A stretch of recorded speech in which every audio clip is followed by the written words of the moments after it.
ادھر مدینہ منورہ میں اس قافلے کی آمد کی خبر پہنچ چکی تھی۔ ام المومنین حضرت ام سلمہ، حضرت محمد بن حنفیہ، امام کی بیٹی فاطمہ صغرا، ام لقمان بنت عقیل، یہ سب قافلے کے استقبال کے لیے مدینہ منورہ کی بستی سے باہر آئے۔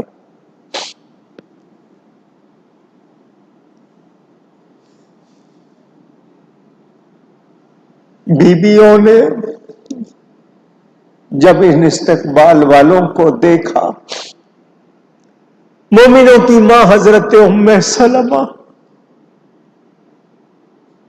ایک ایک بیوی سے لپٹتی تھی، روتی تھی، آپ پر غشی طاری ہو جاتی تھی، پھر دوسری بیوی کو گلے لگاتی تھی۔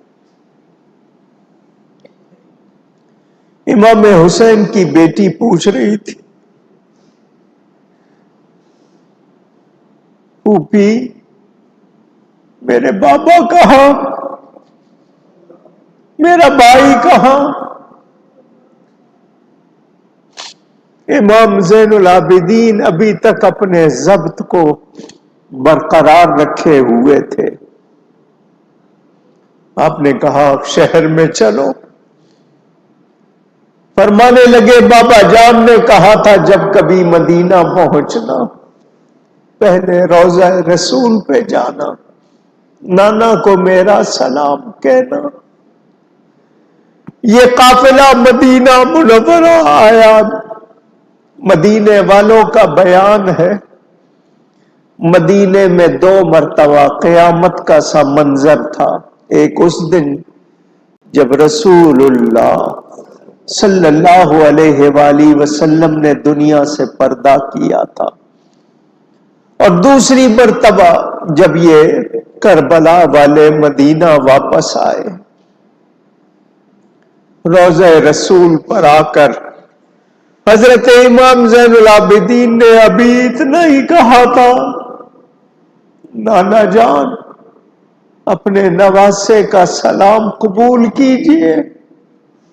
آپ کے ضبط کا بندھن ٹوٹ گیا، آپ نے روتے ہوئے جو کچھ کہا،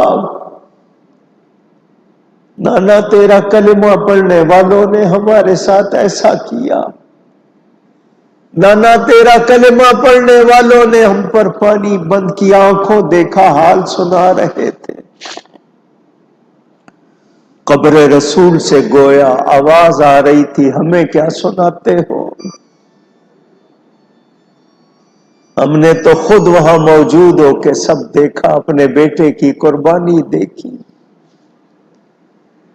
مدینے والے کہہ رہے تھے زین العابدین ہم سے سنا نہیں جا رہا، ہم سے برداشت نہیں ہو رہا۔ پھر یہ قافلہ حضرت سیدہ پاک کی قبر پر آیا، انہیں سلام کیا۔